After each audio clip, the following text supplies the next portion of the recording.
మలి సర్కార్ free bus పథకంతోనే ప్రగతి రథం పరుగులు పెడుతుంది. ఆ పరుగులను ఇంకింత ఎక్కువ స్పీడ్ చేయాలని బస్సుల మంత్రి పొన్నం ప్రభాకర్ సార్ ఇషారా చేస్తుండట.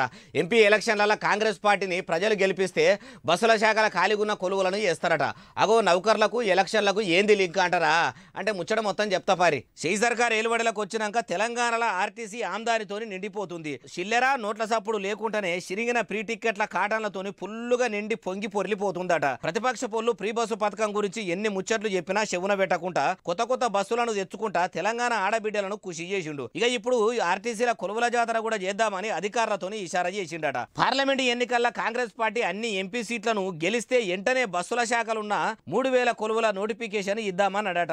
ఇప్పటికే బీఆర్ఎస్ పార్టీ వలసలతోని ఖాళీ అయిపోతుంది. ఎలక్షన్లు అయిపోయేసరికి అందరూ షెయి పార్టీల షరీక్ అవుతారు కాబట్టి ఇందిరామ రాజ్యంలో నిరుద్యోగులకు కూడా రందులు లేకుండా చూసుకుంటామన్న తరీకలు అనుకొచ్చిండు. చూడాలి మరి ఆర్టీసీలో కూడా ఎప్పుడు ఉద్యోగాల నోటిఫికేషన్ పడుతుందో అని అంటూ ఈ ముచ్చట తెలిసినోళ్ళు.